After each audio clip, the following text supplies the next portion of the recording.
Dr. Yusuf. Hello. First ever podcast. I'm very excited. Are you? Yeah. You look it. Listen, there's 3.1 pages of topics to talk. We will be natural. Yeah. Like the noses you do? Yeah. Amazing. Hi, again, everybody. This is Ibrahim Kuzu, one of the co-founders of Clinichub and the medical tourism company based in Turkey. Proud to say has been around for some time and have helped quite many thousands of ladies and men around the world get through some surgical procedures. And you have been part of it too. Yeah. For the last how many years? Around 7 years. 7 years. I'm a partner of the Clinichub. Okay. We perform a lot of surgeries from all around the world. We do. And it's unbelievable success. Actually, it's very interesting. Well, don't say success because it's never enough. Listen, there's lots of things to talk about. I don't know if people are curious about Clinichub and the perspective and the vision behind this. I mean, I can briefly perhaps take all of us back to 2016, 17, when this was being just about maybe, putting the seeds on the ground and thinking how this is going to be at that time. Thinking back now, 2016, 17, there was not many companies that was offering surgical procedures abroad. There was people, I know of people that were traveling, some of them to Turkey, very few known brands that has been around for since 2009, 10, 11, mainly concentrating on the hair transplant at that time. I was initially looking at this medical tourism business 2010, and then later on some other business ventures got in the way until the late 2015. I really looked at it again, and in 2016 I started to sort of consider that I think this is one of the ways that I want to conduct a new business. I was in my prime age, near enough 37 years old, failed in everything. And businesses mostly fail and some you do good. Now I can joke about it, but of course I have had many experiences in many sectors, from textile to electric, from technology to cars, from restaurants to parts and what have you, online. So all those experiences that I gained from the age of 21 till 37, 38 when I met my partners. All of them are experience for this business, maybe. I suppose you're right, because I have learned and I have met many different people all around the world, especially being in London since the age of 21, allow me to actually meet various cultures, various backgrounds, various ethnicities, and that obviously developed me and my approach to at that time was a new way of doing business. And okay, my stomach is out again. People are going to ask, why doesn't he do liposuction himself? Yes, I don't do liposuction because I have hypertension. That's a good excuse. Eh? So they are not allowing me on the medical history. It's important. What can I do? I eat. It suits me. It does, doesn't it? Thank you. I'd like to mention something. In these years, the beginning of the business, Turkey is not well-known destination, especially on the Rhinoplasty. Looking back, obviously, I met you 2018. Yeah. And we started in the mid of 2018. Can I say? Yeah. So there's that 18. Full year from 2016 half and the full year of 2017 was a year that I feel myself convincing the UK. I mean, the business started from the UK, I can say. And initially, right now, I'm proud to say that we are serving guys, maybe how many different countries? We've had patients from 70, 80, perhaps more. Yeah. And at that time, it was mainly the UK. So most of the business was introducing Turkey, not introducing the surgery. Yeah. So it started with the plastic surgeries and breast surgeries, I would say, and like liposuction were asked. And one or two were asking about the rhinoplasty. And we were talking to people. I mean, naturally, if a company offers a service, people want to see results. Yeah. And at that time, the hospital partners and the doctor partners, they did not have that many experience with the before-afters, because the local patients, yes, there is mummy makeover, yes, there is liposuction, but the local patients weren't so willing to show their results. On the rhinoplasty, I found in 2018 was much easier, because you guys, before you... Until we met you. Yes, you guys, before we open, I mean, you open your own practices. Yes. How many years do you have to practice in the government? Around 15 years now. You're performing surgery? Yes, I'm performing rhinoplasty around 15 years, more than 5,000 patients. Wow. When we met, I have 2,000 or 3,000 patients and a lot of examples about all kind of noses. Lucky for you, the Turks have big noses, huh? All sorts of noses. Because the north of Turkey, you have very long noses. Septum deviation is very common problem. Around 70% people have a septum problem. Also, that's in Turkey. Yeah, in Turkey, yes, in Turkey. Also, they want to change their looking. It's very important for us, especially some technique develops. And now it is a very safe technique. There are a lot of safe techniques. For example, we use piezo. Technology is developed quickly. And piezo is the very beautiful instrument to reshaping the nasal bones. Of course. Because I have watched videos of, guys, have you watched videos of the rhinoplasty surgeries? I watched a surgeon in the UK, very famous surgeon, Harley Street surgeon. He was banging on patient's nose with the hammer. That was the first video of rhinoplasty surgery, a very famous rhinoplasty surgeon from Harley Street, UK. I thought, wow. But obviously, after meeting you, I realized that you since the day one, you have been using piezo. 2014, yes, piezo. I used since 2014.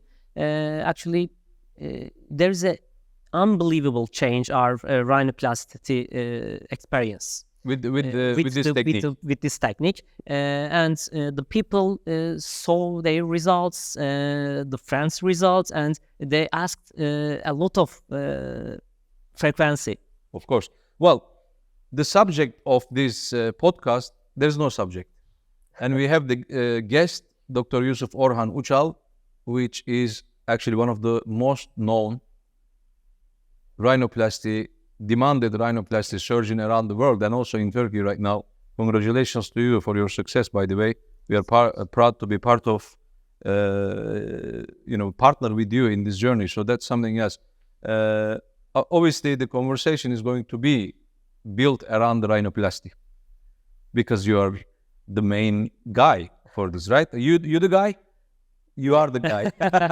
You need to say, I'm the man. I am the man for your rhinoplasty. I'm 40 years old. Obviously, I don't know if people are going to be interested for me to complete the history of Clinichub. So I was just, maybe briefly, I should go through it. And then we jump into, again, the conversation we have just started about the rhinoplasties and how you got involved and build your experiences and so on and so forth. Look, colleagues have given me few topics that I should maybe mention, so that people recognizes who we are, what is the motive behind setting up Clinichub or a company like Clinichub, and so on and so forth. So my vision, to be honest with you, I mean, I have lived in the UK for 24 years now. And like I said, I have been in the UK since the age of 21. And unfortunately, the healthcare system, although the country is amazing, although everyone around the world wants to come and see UK, in fact, most of us or people now who are students and so on, so they want to live in the UK. But such a great country has such a, I mean, terrible, I'm sorry to say that, but terrible NHS system. So when we visited hospitals for simple things like tonsillitis, which is your subject as an ENT surgeon, or basic, they're telling me you talked a lot, so let the guys speak sometimes. But I suppose we need to do that too. But I want to get through this so that people understand what is the motive behind, okay? Fine, okay, I'll let you speak. I'll let him speak. So, I mean, I was thinking there has to be a better way of accessing the healthcare, or cheaper way. I mean, in the UK, it's free. Yeah. But you always feel like you cannot talk to somebody about your concerns. Whereas in Turkey, the healthcare is through the private sector and the amazing hospitals and private doctors who holds clinics licenses like yourself and were approved by the Ministry of Health and Tourism, not only in Turkey, but you are board member surgeons from Europe and Americas. It is easy to reach specialized doctor in Turkey. Yes, and also difficult in NHS. Yeah, of course. It is cheap enough. So the culture is different. My thinking was not to offer initially, to be honest with you, breast or liposuction surgeries. My offer, or my idea, my perspective, or my vision was to actually offer, people healthcare. The people that need surgeries and so on and so forth. So it started from that vision. And obviously the demand deliberates what the surgery or what the business will be. So let's talk, I mean, because they say I need to let you speak. Yeah. Let's ask you, what do you think about, now you've been to UK for many times also.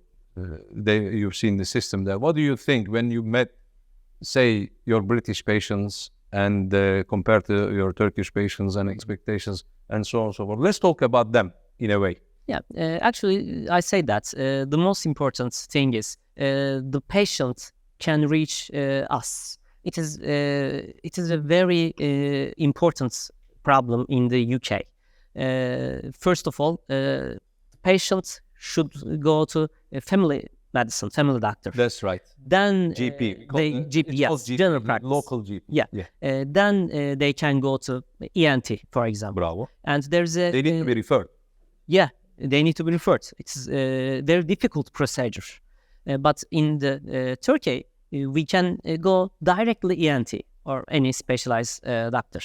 It's very important. In the NHS of Turkey, national health sector, or the private hospital, or the private doctors.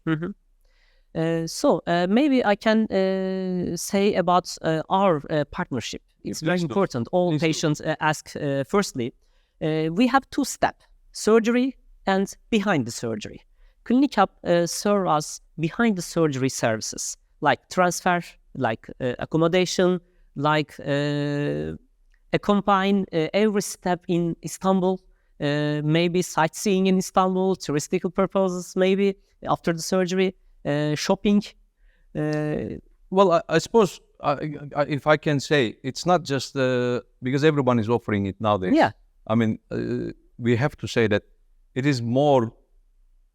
Clinichub has developed that patient care, so patient-centered care approach to the patients of ours. So we are proud to say that we are serving, as a treatment finished 400 patients a month, which is immense amount of international patients. Perhaps it is our mistake not to be able to show the amount of patient centered care investment that we did, and staying with the patients, not only getting them from airport, not only arranging them hospital, but like you said, there is a good all procedure. Whole procedure. There's like 110 people right now in the family of Clinichub that is always attending a need. Sometimes needs are funny. Can you order me a McDonald's?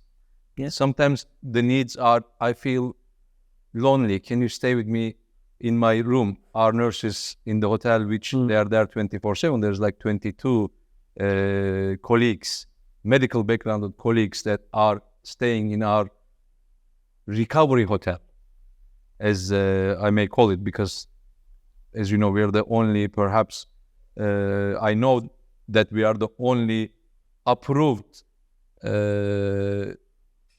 clinic that has home care or hotel care certifications. I don't know how in English I need to translate that. Guys, evde bakım, how do you say it? Home care, isn't it? Home care. Home care.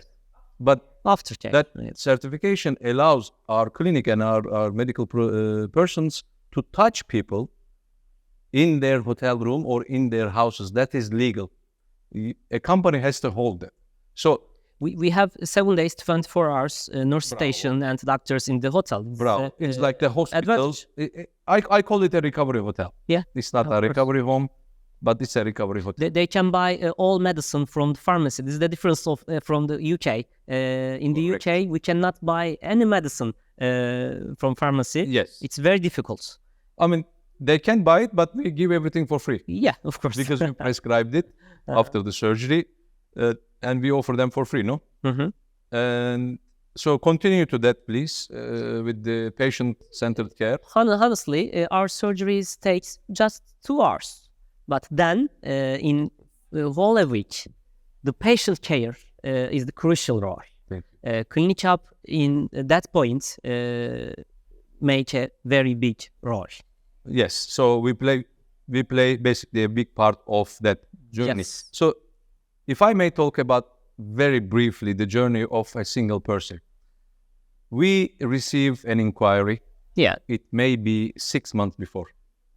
Say Jane from Netherlands. Manchester. Or Netherlands. Or Paris. Or right now, say Houston or Los Angeles, which you have been for consultations. We should talk about those as well. I mean, the list of topics are so vast. I don't even know how to get through this, to be honest with you. So, journey generally starts 3, 4, maybe 6 months before, right? Yeah. First of all, the inquiry has come to us. Or to Clinichub. To Clinichub. We have a system. Our coordinator created a medical file. Bravo. Then I exposed... You should talk about the medical file, how you built it, how we built it together. Through the years of experience, yes. For which surgery, which medical file, and which questions needs to be answered, for example. Each question has been created by us. It's very important. By the surgeons. By the surgeons. Because anesthesia doctor has a lot of questions, surgeons has a lot of questions, maybe hotel personnel has a lot of questions. Of course, because they are going to host somebody that is going to want to go through a surgical procedure. Yes, we should have some medical history. Because of that, it is very important to fill this medical file. Without medical file, we cannot accept you. Bravo. It's important. Then we asked for pictures. Because we can... Rhinoplasty. Or the rhinoplasty or facial surgeries. Because it's important to see you. Without seeing you, we cannot decide can be beneficial for you or not. After the picture assessments, we can decide the surgeries. Then Clinichub organize all schedule. The surgery is not only decided by before, after, or drawing pictures. It's actually process of chatting, talking, getting comfortable with the surgeon, the hospital, the hotel, the environment, the person that they're communicating. But most importantly, the big part of this is to do video consultations, I believe, because you are trying to reach out to every single patient that is coming for you and trying to meet them online or to visit them in their country, right? Yes, of course. The consultations are very important for me because face-to-face conversation is very useful. Because I want to understand your vision. I want to understand your psychology. Maybe I can mention that rhinoplasty or all aesthetical procedures are psychological surgeries. These are not functional surgeries. These are psychological surgeries. That's one thing. Yes. Surgeries, because you don't like something about your appearance. Yes. Therefore, you want to change it and you want Dr. Yusuf Orhan Ucal to interfere and make the change for you, right? So therefore, he needs to understand you. He needs to hear your voice. He needs to see your face. Your mental health is important. Your expectations are very important. Telling me mental health, looking at me like that. Am I not? Joke aside, of course. Because if your expectations are unrealistic, we cannot help you. We are not a magician. What is unrealistic expectations, doctor? For example, you have extremely thick skin, but you would like to achieve extremely small nose. It is impossible because we can. Ah, you're a doctor. We can reshape the bone, reshape That's the what cartilage. they say to you, right? There's no problem to reshape the skeleton. We can reshape the bone, reshape the cartilage. There's no problem. Okay. But we cannot change the skin. Of course, we have some tricks to make thinner, to make more defined. Some nose you used to carry in your bag. Where is that? Not in my today. not today. But we covered the skeleton with your original skin. If your skin type is thick, I think we need to repeat that point. Yeah. Because people must understand an expectation or what the realistic expectation is. So you say anything related to your bone, you can shape. yes, there's no problem. The Cartilage and bone, the piezo and the surgeon's magic hands do this. we can do very small noses. However, I touch my nose, that skin on top of the bone, Cannot changeable. it's not changeable. So if you are born with a thick skin, Yes. it's a thick skin for life, right? Yeah, of course. We have some tricks, like some medical treatments, some aftercare cleaning gels. It helps us. Some medicine Before or after reduce the surgery? swollen before and after the surgery. We recommend patient by patients, but we have limitation. You should know that. Okay. It is impossible to achieve very small nose if you have thick skin. Or the facial ratio is very important. Your facial structures are very important. Okay. For example, Meaning, left side, right side, is that yes, how you... your facial asymmetry, it's very important. Your right side and left side are different. All humans have this facial asymmetry. We cannot fix 100% even. It will be much, much better than now, but it is impossible to achieve 100% even. If we divide three parts, your face, upper parts, middle part of lower parts, and lower parts, if your middle part of your face is too long, we cannot do shorter because it is due to your facial structures. We cannot change it. We can change. You just cannot do nose. shorter, you mean you cannot shorten the nose like they want. Yes, of course. It will be much shorter than now. It has to be matching to this section, that section, and this section. Yes. Is this how you divide the face? This is the anatomical landmarks. So you said three sections. What is the three sections? First of all, between eyebrows.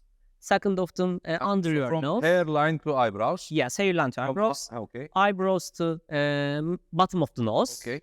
And you call this one which part? columella Columella. or philtrum, maybe this is the Philtrum, part of okay. the lips. And from the philtrum to chin. Okay. This is So three that's parts. the proportion of the face. proportion of the face. Okay. It's very important. We measure some structures in the surgery, during the surgery, and we can decide the last shape. Maybe we cannot achieve as you wish, but we can achieve best version of your current nose. It's very important. If you compare before after, you will be happy. If you compare with another people on the social media, you may be unhappy. Maybe. Of course. But your wishes are very important for us. Okay. In the surgery, during the surgery, if it is possible, we try to achieve like that. But if it is impossible, we can do between your wishes and our decisions.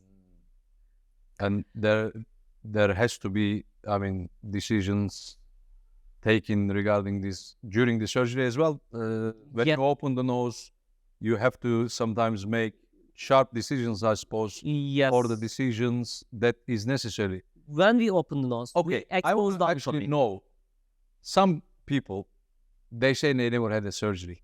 And then you end up opening the nose, you find things. How is this when, talk about this opening the surgery bit. I mean, opening the nose bit, little bit. During surgery? Yes, when the surgery starts. When we open the nose, we expose the anatomy, some structures, we expose the structures, we checked inside your nose with the camera. Because I am ENT surgeon, firstly, and the breathing is very important. Nose is a breathable organ. Additionally, aesthetical organ. First of all, my priority is your breathing. Your breathing should be better than before, or same if you have no perfect breathing issues. It has to stay the same. Yes, but if same. you are, because you've done my own surgery as well, so I can talk about this. You fixed my septum deviation, just septum deviation, not aesthetically. No, I cannot have an aesthetic use because of the cleft lips, cleft lip that I have. It's not suitable for rhinoplasty aesthetic surgery, but you've helped me. I must say, I have suffered from the age of 4, I remember, till age of, when was it, that 3 years now? 3 years. 40? Okay, 42. I suffered from not being able to breathe. And then you actually said to me, you get these tonsillitis problems because you're not able to breathe properly. Because it may cause some infection, like sinusitis, tonsillitis, pharyngitis. If we open your breathing, if we fix your breathing issues, all upper airway problems Doctor, get better. You're always in my prayers. Thanks so much. I must say, first time after the surgery, I was able to breathe from my nose, and I am now practicing since the last 3 years, enjoying breathing from the nose when I do walk, when I do run. Naturally, I don't run off things, but sometimes I walk 2 or 3 meters. And it is immense difference. So coming back to your point, because you're an ENT surgeon, first motivation for you is always to make sure the patient, if they breathe perfectly, maintain their breathing. Yeah. And if they don't have good enough breathing, you make sure before aesthetic, the breathing channels are. We have 2 priorities. First priority was breathing. We talked about breathing. Yes. Second priority is safety. Maybe you can see a lot of patients about complain after the rhinoplasty complication. Okay. What are those that they complain? For example, collapsing nose. If we remove too much bone, if we have very big bone. If a surgeon removed. Yes, if a surgeon removed too much bone, nose may collapse. This is a complication. We have to avoid all like the boxer's nose? Yes, like a boxer nose, or from side view, it looks irregular. Or if we remove too much cartilage, the nasal tip looks pinched nose. This is another complication. See. Safety is our priority. Of course, body reaction are always important. We cannot achieve perfect body nose. reaction may happen with the cutting of nail. Yeah, because these are not complication, but complication is major problems. Okay, but the surgery like a marriage. Of course, you should try your best, but nobody can be happy. It's like a marriage. You're talking about your wife? She should not see. Listen. I don't think she should see this section. Well, I'm not saying anything. We are happy. It's just a joke. So obviously, those has to match. The patient has to understand that these are the steps that is taken by an experienced surgeon like yourself.